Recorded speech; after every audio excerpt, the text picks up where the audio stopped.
The marriage of Julia, the only daughter of Caesar Augustus, to her stepbrother, Tiberius Claudius Nero, was not a happy marriage, if indeed any of Julia's marriages were happy.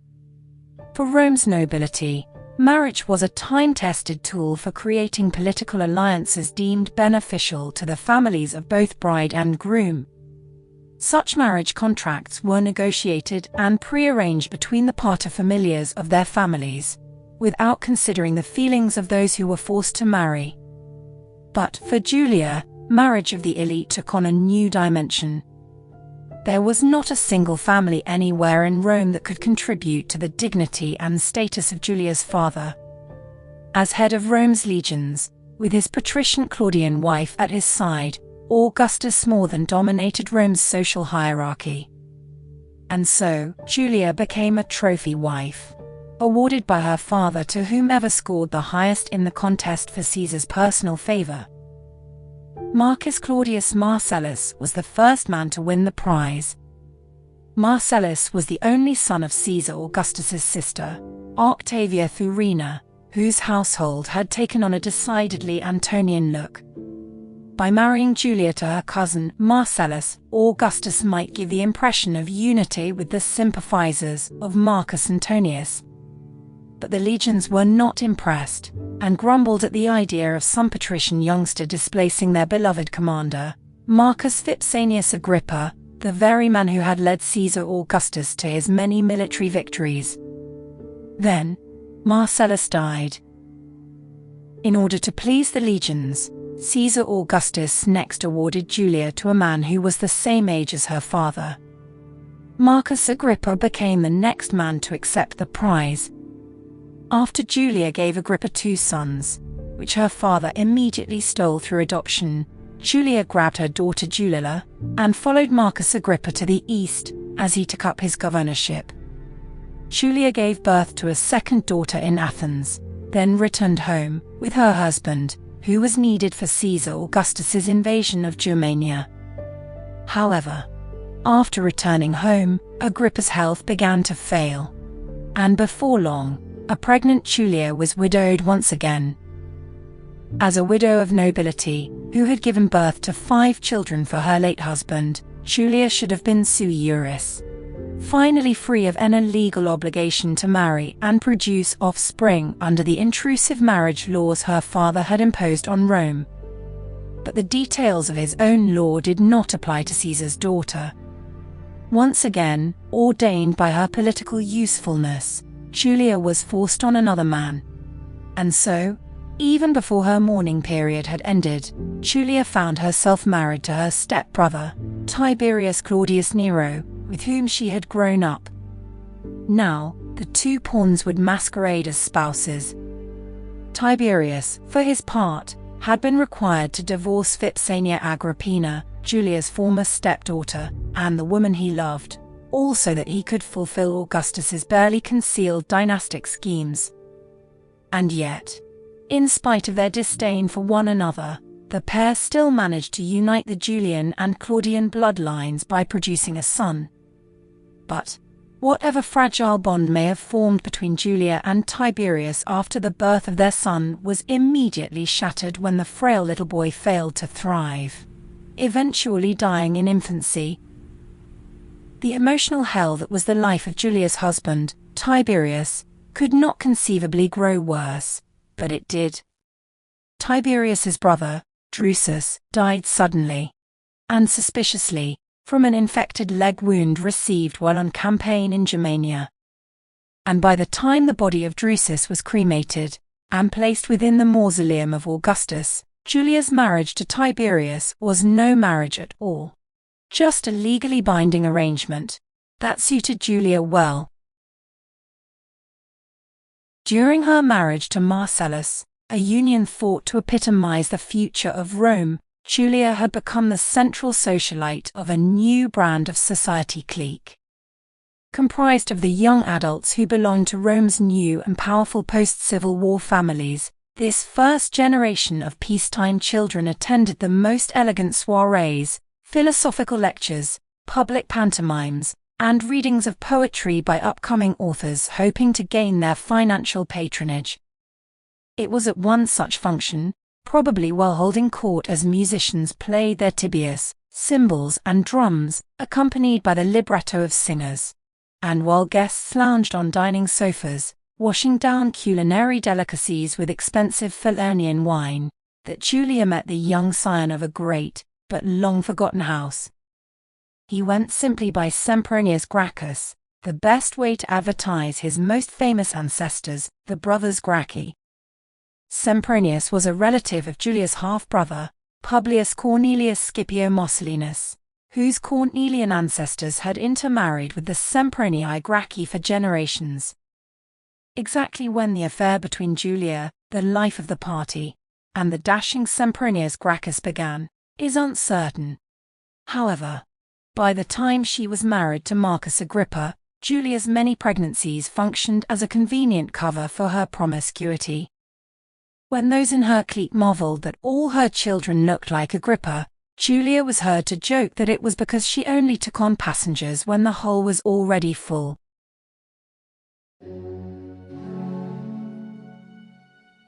After the death of her infant son, and during Tiberius's reassignment to Germania, where Caesar Augustus used her husband to replace the fallen Drusus, Julia drowned her sorrows in a dizzying social life.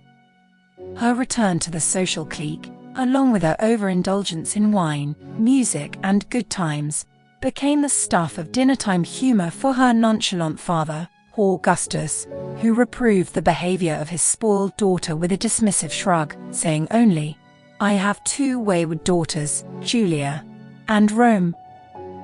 But for Julia, illegally forced into a third marriage, even as her newly widowed cousin Antonilla easily acquired legal sui juris, the deeper meaning of her father's comparison between herself and Rome was becoming crystal clear. Julia was the doorway to Rome's destiny. The heirs of the empire were her own sons, Gaius and Lucius. Had she thus far failed to recognize her own power to decide Rome's future? After all, Julia needed but to open her eyes to see that she was not only mother of the heirs bearing the name Caesar, but that as the widow of Marcus Agrippa, she was also the mother of Postumus, the sole son who could carry on Agrippa's name. Julia held an enviable position whereby she could expect the dual devotion of the legions of Rome. But Julia must be discreet as she puzzled over how to quietly build a political party around her sons. Had she forgotten there were two sides to her mother's family? Before marrying the young Caesar Divi Filius, Julia's mother, Scribonia, herself a member of the patrician Cornelii, had been married to Gnaeus Cornelius Lentulus, a grandson of Scipio Nasica. Her mother's former husband was descended from the same combined Cornelii Scipionis and Sempronii Gracchi family tree from which Sempronius Gracchus had sprung. By extension, Julia's half-brother, Mossellinus, and her half-sister, Cornelia Scipio, were also descendants of this long-standing family alliance which had dominated Roman politics during the era of the Punic Wars. And the husband of her half-sister was the brother of the former triumvir, Marcus Aemilius Lepidus, yet another patrician family which had been sidelined under the regime of Julia's father. By uniting the Cornelii and Sempronii clans behind her three sons, Julia just might succeed in dragging her mother's family back to the top of Rome's hierarchy, displacing the Claudians, and displacing her husband as well. But who would replace Tiberius? Julia needed a man, one around whom all her supporters might rally. Sempronius Gracchus might be a fun bit of distraction for Julia, but he was just a party boy. However, Julia did know of one other descendant of the Sempronii Gracchi clan who might be more serious-minded. And he was a man who might rally around her sons. Yes, this man was potentially an untapped source of political leverage. He was Iulus, the last surviving son of Marcus Antonius, the greatest enemy of Julia's father, Caesar Augustus.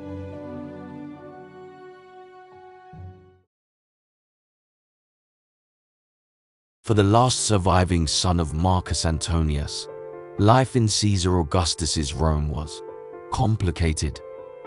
Born in the aftermath of Julius Caesar's assassination, the succeeding political upheaval brought the battles of Philippi and of Actium, christening Iulus as a bona fide child of war.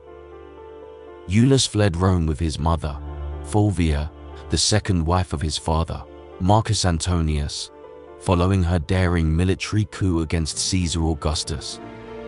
A young Iulus then lived outside Athens with his mother, the combative Livia Flacobombula, until her sudden death, after which his father married Octavia Farina, the sister of Augustus.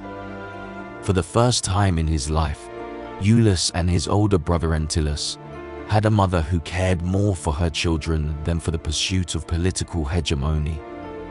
And his new mother's maternal virtue never faltered, not even when his father divorced her and coldly cast them all out of his Athens mansion. Although his older brother, Antonius, of age to decide for himself, had chosen to live with their father and his new wife, Cleopatra, in Alexandria, Octavia had sheltered Iulus within her brood of 3 Claudian children from her first marriage, and 2 Antonias born to Iulus' father, after returning to Rome. Before the end of the bloody war between Rome and Egypt, Iulus would lose both his father, Marcus Antonius, and his 17-year-old brother Antonius at the hands of the victor, Caesar Augustus. His father would take his own life, and his brother would be dragged from his desperate embrace of the statue of Julius Caesar, only to be beheaded, as he screamed for mercy. But Iulus would survive, protected from the wrath of Augustus by his nurturing stepmother, Octavia, who also took in the children of Cleopatra, whom Augustus had brought to Rome in chains. The decade following the civil wars saw Caesar Augustus busily consolidating his governmental powers. As the son of Rome's newest god, crowned himself perpetual tribune of the plebs, perpetual proconsul, and even perpetual censor, fulfilling every prophetic accusation made against him by Marcus Antonius, Iulus was forced to lay low. While the memory of his father was disparaged in every way, Iulus was expected to be forever grateful to Caesar Augustus for being allowed to live. But was it enough just to be alive? Iulus Antonius did eventually hold public offices, serving as praetor in 13 BC and then as consul 3 years later. But these were offices gifted to him by Caesar Augustus. What better way for Augustus to look the generous benefactor of his enemy's son, while also diverting Iulus from becoming embroiled in any backstabbing intrigue to outmaneuver Augustus? As the son of Marcus Antonius, Iulus would have been the centerpiece of the plot were he not so heavily monitored by the father of the nation. But there was more for Iulus Antonius to draw upon than just the fame attached to his father's infamy. Marcus Antonius had been married many times. Thus, Iulus had many prominent siblings. His half-sister, Cleopatra Selene, was the queen of Mauritania in her own right, and through her husband, Juba, she was also queen of Numidia. His eldest half-sister, Antonia, from his father's first marriage, was mother of Pythodorus, the new queen of Pontus, through her marriage to King Polemon I, once an ally of Marcus Antonius. And in Rome, Iulus had 2 more Antonian sisters. The eldest Antonia had married into the Aenobarbus family, yet another former ally of Marcus Antonius, while the youngest Antonia had become the daughter-in-law of Augustus's wife, Livia Drusilla herself. This youngest sister was now becoming famous as the widow of Drusus, the brother of Tiberius, who was rumored to have had secret plans to restore the Republic. With so many high-powered relatives, Iulus Antonius possessed the tinder to kindle a fire within Rome that might spread to Pontus, Mauritania, and Numidia as well. All good reasons why the career of Marcus Antonius's last son must be securely guided by the thumb of Caesar Augustus. And so, when Julia, the daughter of Augustus, sought him out as a potential protector for her 3 sons, Iulus was not at all surprised. Iulus understood. In him, Julia saw an avenue for wresting control of the legions from her father through more support for her sons, support which might awaken the sleeping Antonians. But what might Iulus gain by helping Julia? Her marital situation was not unlike his own. Just as Iulus had been given his stepsister, Claudia Marcella, after she had been divorced by Marcus Agrippa, Julia had been forced into marrying her stepbrother, Tiberius Claudius Nero, so that through her, Augustus could unite his bloodline with that of the Claudians. But the son of Julia and Tiberius did not survive. However, Tiberius now became the protector of Julia's sons, should anything happen to her father. After all, Caesar Augustus was getting old, and he had no sons. So the question became, which family would control the heirs following Caesar's death? The Claudii? The Cornelii? Or even the Antonii? Through her 3 sons, Julia was already mother to the Caesarii and the Vipsanii. Hers was the body politic. What if she could also be mother to an Antonian child? Such a child would have the support of Romans as well as familial support from royal houses within the Eastern and African kingdoms. But first, Tiberius had to be removed. To this end, a movement to displace Tiberius as protector of the heirs was born. Julia's paramour, Sempronius Gracchus, even went so far as to pen a letter to Caesar Augustus. In this letter, Sempronius alleged that Julia's marriage to the likes of Tiberius was beneath her dignity, to put it mildly. After all, Julia belonged to the eminent house of the Caesars. In the most ingratiating and beguiling language, Sempronius Gracchus requested that Caesar Augustus arrange for his daughter's divorce from Tiberius, and assign to her a protector who was worthy of her name, and of the name of her heirs. However, should Julia's father heed the social pressures and dissolve Julia's marriage to Tiberius, it was not likely he would choose Iulus Antonius as his next son-in-law. But the removal of the Claudii Nerones would at least be a step in the right direction for dealing with the Cornelian half of Julia's family, who hoped to gain influence over the heirs. And where the Cornelii went, so went the Sempronii, the family from which Iulus was descended. Should the Cornelii displace the Claudii, then the eventual death of Caesar Augustus might find Iulus the next husband of Julia, as well as named regent, until her sons reached the age of majority. If they managed to reach the age of majority at all.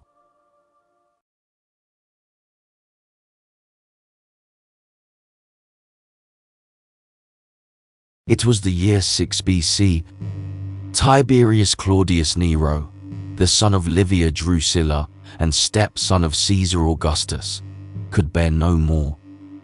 He was ready to part ways with Rome, his stepfather's Rome, where the agenda of Augustus had dealt him one crushing blow after another.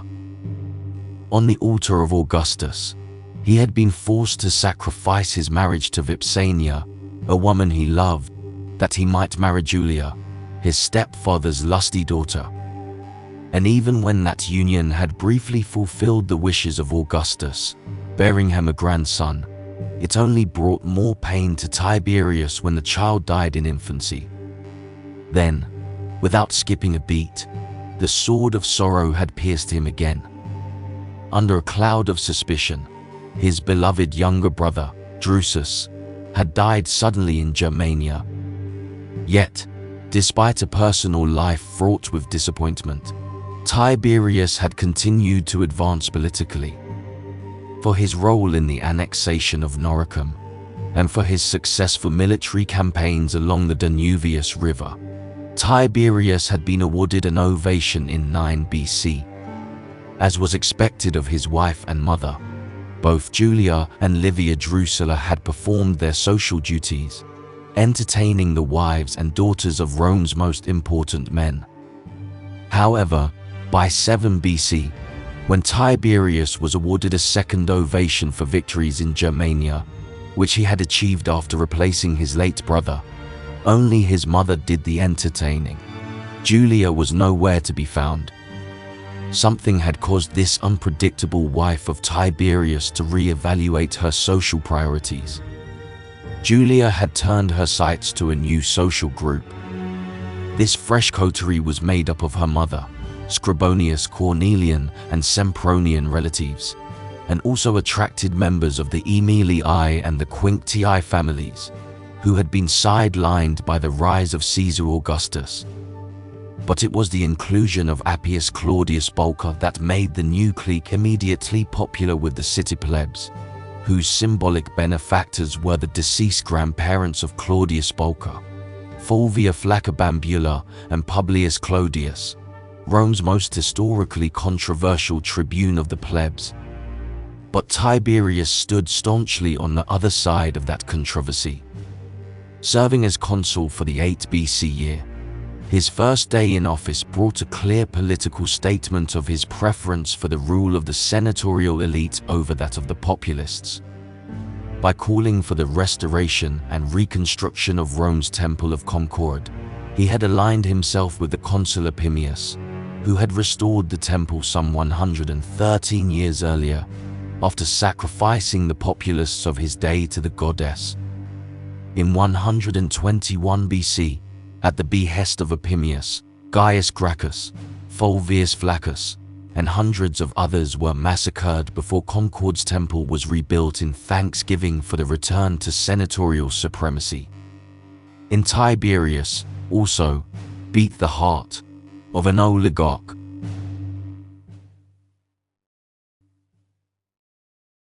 Not long after Tiberius restored the Temple of Concord, the city's populist factions launched a campaign to remove him as the protector of Julia's sons.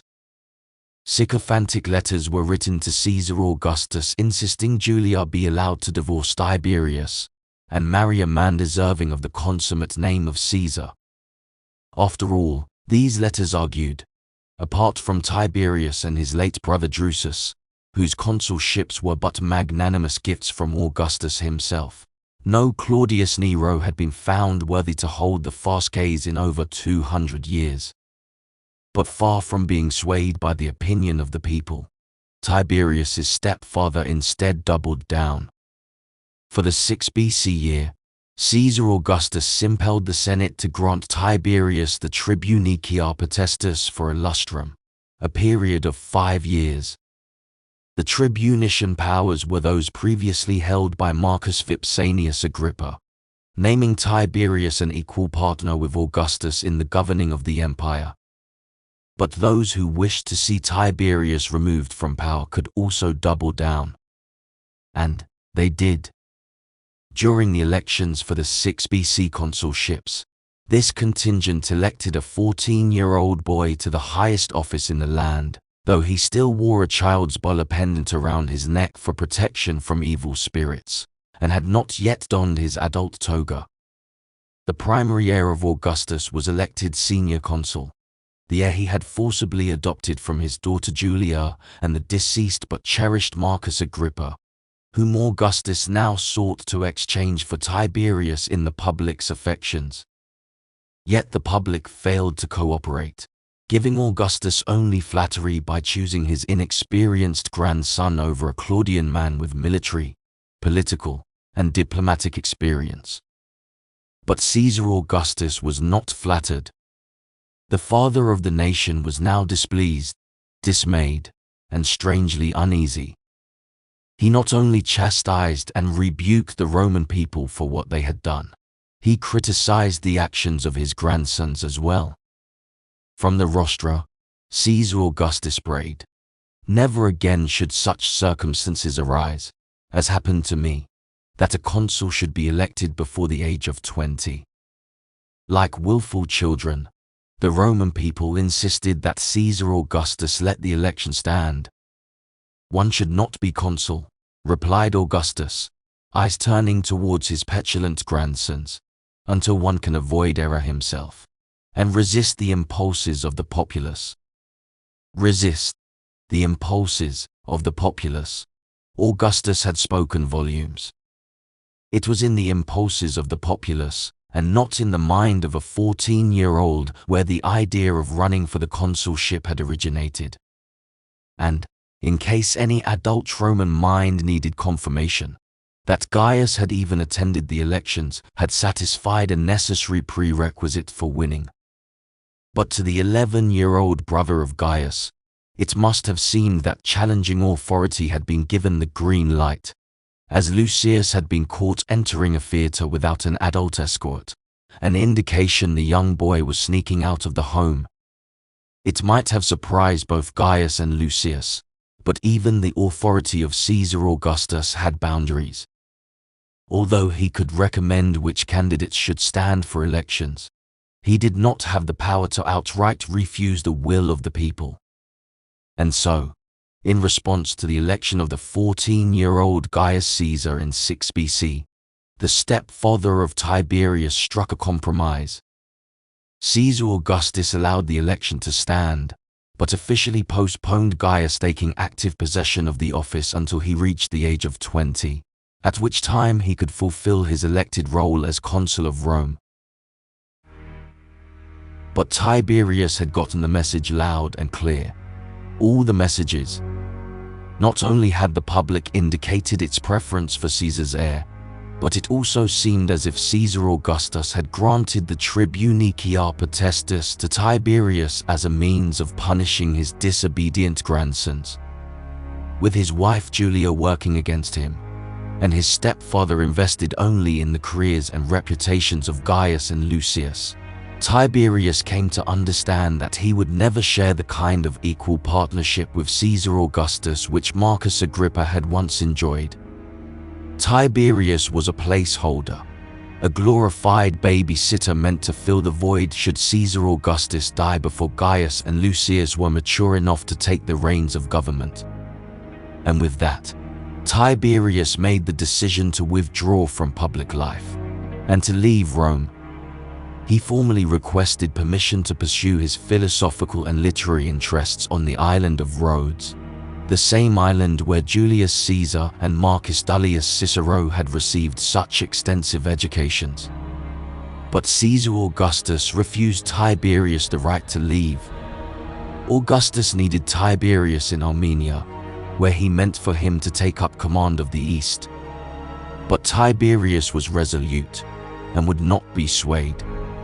Why should Tiberius continue to play Augustus's game of succession when in the end he would be swept aside in favor of Gaius and Lucius, and have no legacy to bequeath to his own son, Drusus?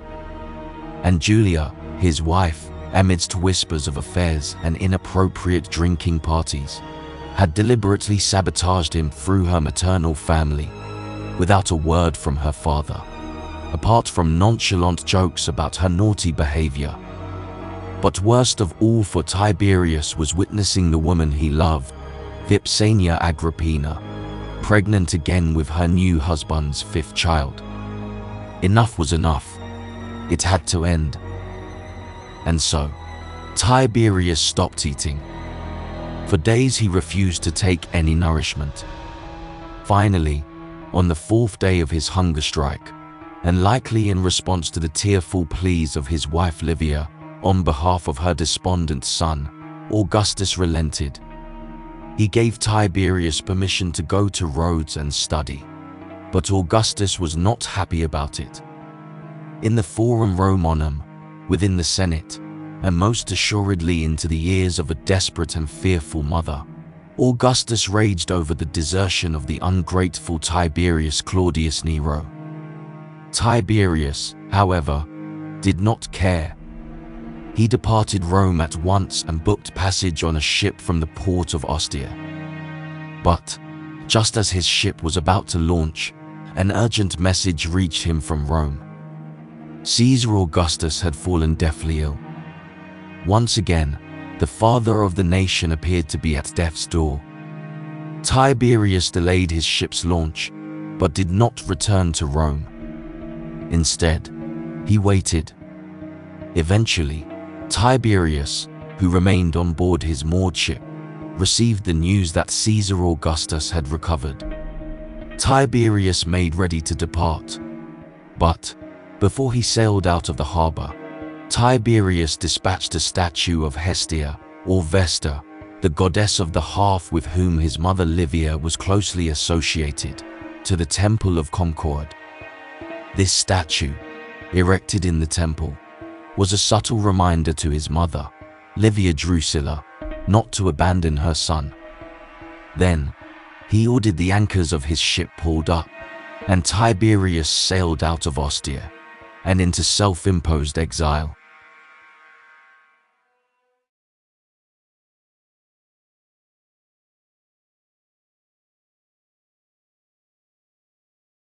At the age of 53, the future looked bleak for Livia Drusilla. Drusus, her youngest son, had met his demise on the battlefields of Germania, while her oldest, Tiberius, had retired to the far-off island of Rhodes, abandoning Rome to the devices of her illustrious husband, Caesar Augustus, the Princeps Civitatis of Rome. Her sons, the lifeline of any noble Roman woman, had apparently not found favor with the gods, leaving her vulnerable and isolated within the home of the son of a god. This man, Augustus Caesar, who ruled over her. She was now caught defenseless between her husband's anger toward Tiberius, his stepson-turned-son-in-law, who had frustrated his plans, and her daughter-in-law, Julia's mysterious plans, which seemed not to include her son. Her husband's daughter, Julia, had apparently set her sights elsewhere. She'd also demonstrated a fair amount of her father's political savvy by accomplishing the electoral victory of her 14-year-old son, Gaius Caesar, for the 6 BC consulship. Her popularity with the city's plebs and the influence of her maternal Cornelian family had helped to sway the vote in his favor. While Julia's father was publicly outraged at the ridiculous preference of the Roman voters, he must have been secretly delighted. Even before Gaius had reached the legal age of 20, the people of Rome had chosen his grandson and adopted heir as their consular representative, making it quite easy for Augustus to bow to the will of the people. Although reason dictated he postpone its fulfillment until his grandson came of age. Curiously, a vote for Gaius was not just a vote for the house of Caesar, but also a vote for one of the biological sons of a much-beloved Vipsanian, Marcus Vipsanius Agrippa. Surely, Livia's marginalized son, Tiberius, knew that actions speak louder than words, those of his stepfather Augustus, and those of the people. Just how sincere was Augustus in granting Tiberius the tribunician power as co-equal in governance of the empire, which he'd previously granted to Marcus Agrippa? And wasn't the electorate's choice of the child, Gaius Caesar, a slap in Tiberius's face? Wasn't there blatant hypocrisy unveiled as they complained that prior to Tiberius Claudius Nero and his brother, no Claudii Nerones had held the fasces in over 200 years, when no Vipsanii prior to Marcus Agrippa had held the fasces ever? When her son had requested permission to retire to Rhodes, removing himself and his future from the immediate grasp of Augustus, Livia's husband had been infuriated. Her son, Tiberius, had sabotaged her husband's long-term plans to maintain Rome's Pax Romana, the golden age which Augustus had proudly delivered to a beleaguered Rome at the end of her civil wars. With her husband now in his mid-50s, while his adopted grandsons and heirs were yet teens, Augustus purportedly needed someone to guide the ship, should something befall him in the interim. But why should her son be thrilled to function as a mere stopgap measure, when Tiberius had let it be known he would not be demeaned, embarking on a hunger strike and refusing all food for 4 days? Livia's husband had accused his stepson of acting nefariously. What was her son, Tiberius, up to, if not sowing division within Rome and working against Augustus in favor of his own son, Drusus? An angry and offended Tiberius had retrieved his last will and testament from the house of the Vestals. Before the very eyes of Livia and her husband, Tiberius had broken open the seal, determined to prove to his stepfather that he had no such designs on power. There, on the parchment, named as his primary beneficiaries, were the grandsons and adopted heirs of Augustus, Gaius and Lucius Caesar, relegating his own son, Drusus, to the position of secondary heir. Likely wishing to save face after leveling such a defamatory accusation against her son, Augustus finally relented, and granted his wife's son, Tiberius, permission to leave Rome. However, as long as Livia's husband was breathing, he would never veer from his long-term plan. The departure of Tiberius meant only that Augustus must now adjust his timetable for succession. His method was no mystery, as he refocused his energies on his now popular grandson and heir. The year following Gaius's election to the consulship, Caesar Augustus appointed his grandson a priest in the College of Pontifexes. He also allowed Gaius Caesar to join the Senate at the age of 15, with certain restrictions regarding the level of his participation. And because of his status as a consul-elect, Gaius was permitted to express his opinion when asked for it, but was otherwise instructed to merely sit, observe, and learn. In addition to making the son of Julia a senator and a pontifex, Gaius's grandfather also named him Princeps Juventutis, or first among Rome's youth, a title which came with a publicly funded horse. Augustus left no stone unturned when it came to equipping Gaius Caesar to become the voice of his generation. For his second heir, Lucius Caesar, Augustus had promised the same titles and offices, waiving their customary age requirements to match the opportunities he had provided for Gaius. And so, Livia Drusilla, whose Claudian lineage Augustus had once desired as evidence of his traditional republican sympathies, with one of her sons dead and the other in exile, was now dislodged, forced to witness the rising tide of populism, and consider the spectre of a Rome under mob rule. Once Julia's sons rose to power in Rome, what would be her fate? Would history remember her only as the woman who had replaced Julia's mother? Though Livia had wealth sufficient to sustain herself without the support of her husband, she knew how fast that wealth could disappear. Her own father had been quite wealthy, before losing everything under the prescriptions imposed by the Second Triumvirate. She also knew that her legal sui juris rights, her grounds for the level of independence she enjoyed, were revocable, having been created by her husband's political fiction on her behalf, given she had raised only 2 of the 3 children required for a noble lady to reach such a level of independence. But if Rome was a wayward daughter to Augustus, then Livia Drusilla was surely the mother of a 3rd child. Yet, once endowed with the tribunician powers, how long would it be before Gaius or Lucius cancelled her sui juris rights and confiscated her properties and income? And so, as any Roman woman of her status who expected to outlive her husband, Livia Drusilla desperately needed her son to ensure her safety and provide for her care as she advanced in age. But how could a conservative Claudian woman, surrounded by a clique of young court populists, manage to get her son recalled to Rome? Especially when his own wife, the spoiled daughter of Augustus, had rallied her forces against him. Livia Drusilla hoped to discover just exactly who, apart from her son's wife Julia, was driving the populist rise of Julia's teenage sons. Of course, Julia's Cornelian relatives had supported Gaius Caesar, but such support was to be expected. Gaius's blood was, after all, as much Cornelian as it was Vipsanian and Julian. Most families threw their electoral support behind blood, and it stood to reason that Appius Claudius, the grandson of Publius Clodius and Fulvia, would bring the support of the city's plebs to Julia's party. But Gaius Caesar had not garnered the 6 BC consulship through the efforts of a single family and a city full of plebs. The Roman people had unanimously called for the election of Augustus's grandson.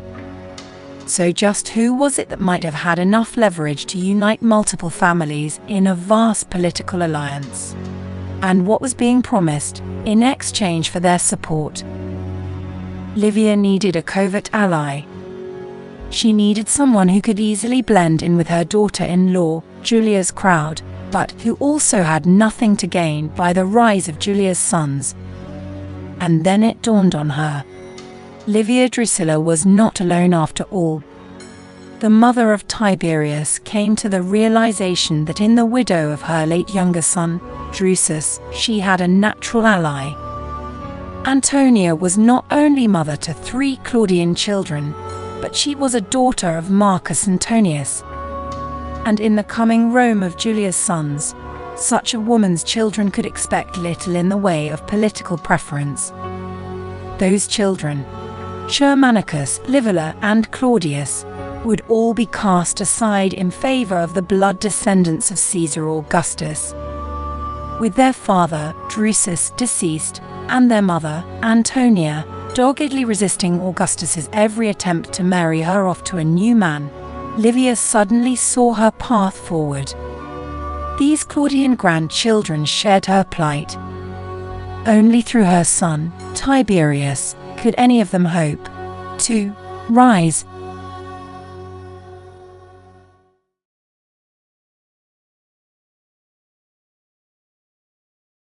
The years 6 BC and 3 BC were marked by defining events in the lives of 2 important men in the realm of Julia Augusti Filia, the daughter of Caesar Augustus.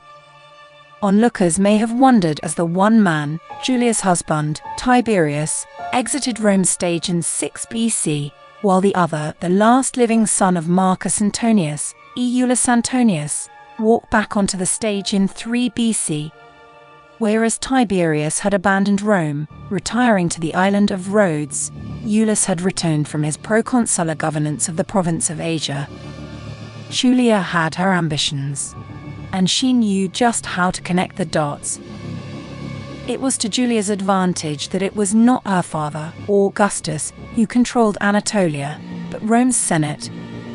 She would make an ally of one notable senator, Quintus Crispinus, and as Asian proconsul, Iulus was perfectly positioned to gather support for her cause. His niece, Pythagoras, alone ruled 5 kingdoms within the heart of Anatolia, owing to the fact that his father had once arranged for his sister, Antonia, to marry a wealthy Anatolian merchant. Pythagoras eventually married the king of Pontus, and became Queen Pythagoras Philometa, and later married King Archelaus of Cappadocia. Archelaus had fought alongside Marcus Antonius at the Battle of Actium, and through his mother's romantic involvement with Marcus Antonius, who had placed King Herod on Judea's throne, his daughter had become the wife of King Herod's eldest Tasmanian son.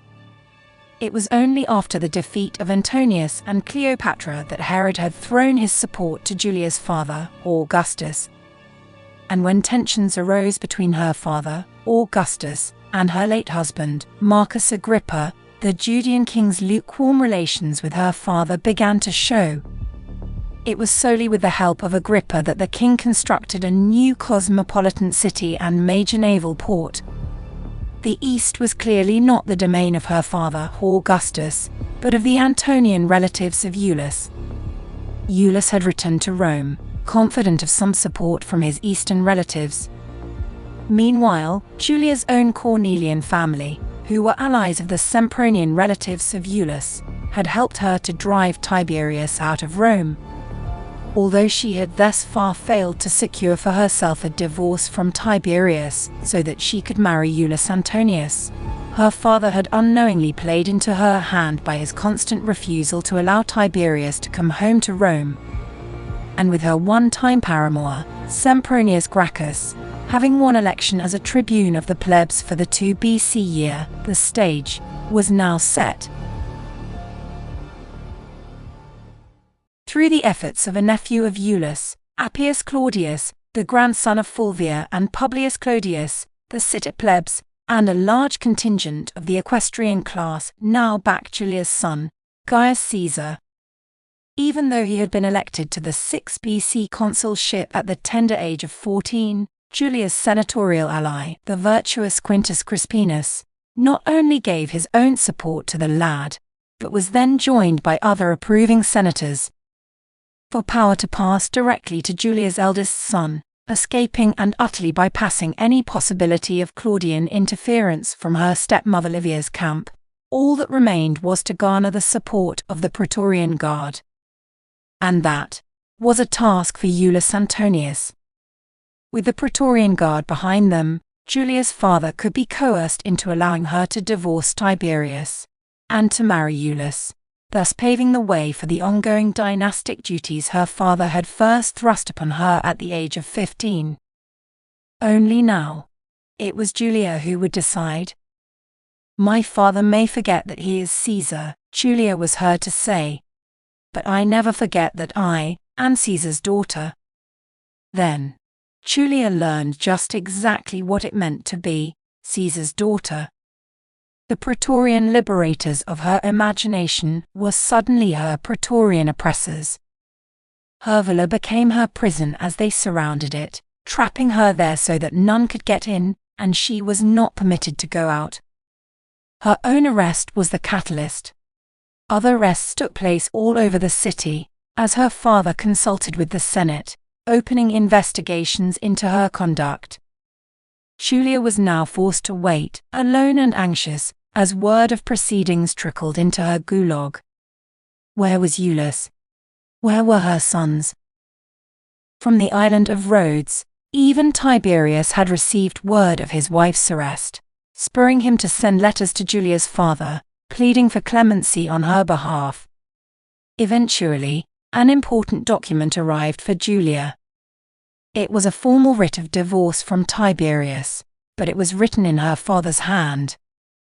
Thanks to Julia's father, Tiberius was now officially removed from any taint of association with Julia, whose downfall was imminent. But how far down must she fall? At long last, Julia was brought before her father. His main charge against his daughter was that of perduellio, or high treason. While Caesar Augustus had been laser-focused on any and every ambitious senator or general he suspected of engineering his takedown, he had completely overlooked the threat from within. It was Caesar's daughter who had connived to suborn the legions, as well as the Praetorian Guard, and it was Caesar's daughter who had been behind the political coup that masterminded her son's election to the consulship. While father and daughter had shared the goal of eventually passing the succession on to Gaius, his heir and her son, had her ambitions been somehow commandeered by another? Beyond deducing that to divorce Tiberius meant disabling the tribunician powers he might employ to alter the succession, was Julia too naive to realize that Iulus Antonius had designs all his own? Could she have been a party to the plot to not only assassinate Tiberius, but Augustus as well? Did Julia truly believe that once her father and husband were out of the way, this last son of Marcus Antonius, with children of his own, would then sit back and allow her son, Gaius, to take possession of Rome? What was Augustus to do? The sentence for high treason was death. But there was a better way to punish his wayward daughter. Ironically, what saved Julia's life was the fact that she had also committed adultery, now a matter of state under Augustus's harsh marriage laws. And so, A righteous Caesar Augustus stood before the Senate, angrily demanding that his daughter be charged under the same lex Julia adulterius coascendis by which every other Roman woman was legally bound. By charging Julia with adultery, instead of perduellio, Caesar Augustus could save her from public execution. But Julia's treason would have to be hidden. Her father would shine a blinding light on her crimes of morality. And when he did, Julia would survive, but her reputation would not.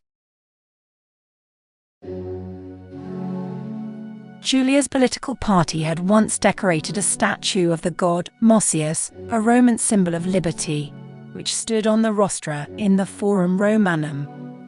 But the atmosphere of revelry that had accompanied the political event was now deemed evidence of her back-alley morals. Julia was publicly accused of holding drinking parties and orgies, of indulging in every vice imaginable, and even of selling sexual favors, like a prostitute, on the very rostra where her father had passed his laws of morality. Julia's debaucheries quickly became the talk of the town, with nearly every man thought to be involved in her scheme, now labeled one of her lovers. Innuendo quickly worked in accordance with the adultery laws of Caesar Augustus, creating an endless stream of exiles, from Julia's nephew, Publius Scipio, to the senator, Quintus Crispinus, and all those senators who had supported the political party of Julia, as a result of his influence. Even a substantial number of equestrian men, including Appius Claudius Pulcher, found themselves exiled from Rome. However, by the time the scandal broke in 2 BC, Sempronius Gracchus, the one man who had been confirmed as Julia's lover, had already taken office as tribune of the plebs, and could not be prosecuted until after his term had ended.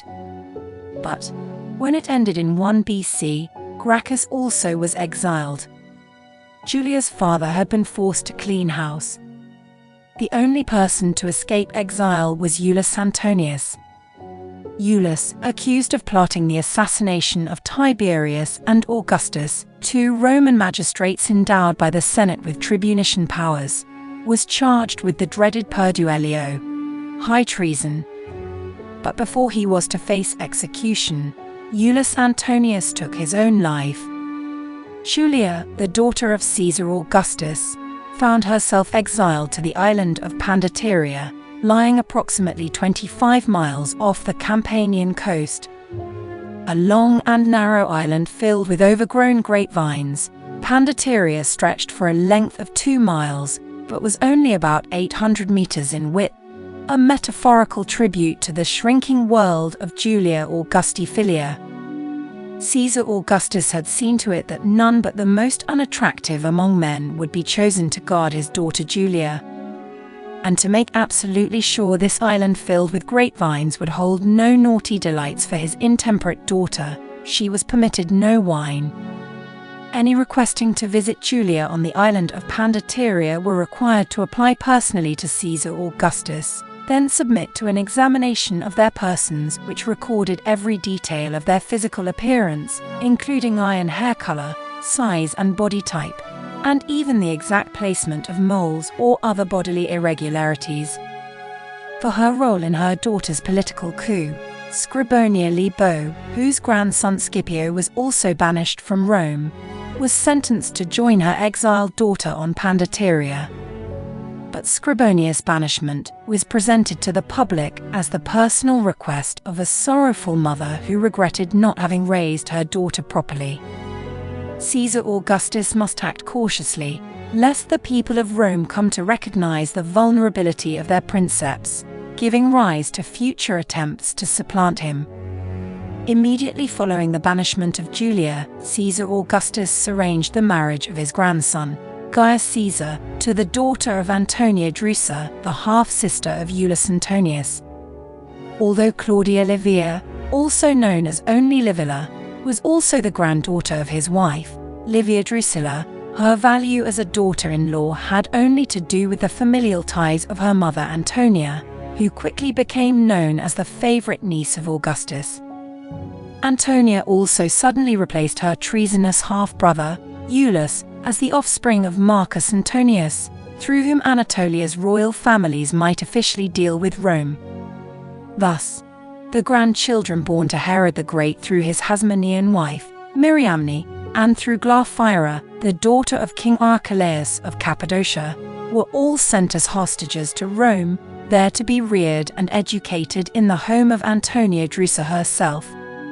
For his sacrifice in maintaining the stability of Rome, bravely bearing the painful dispossession of his own daughter, Caesar Augustus was formally awarded a new honorific cognomen by the Roman Senate.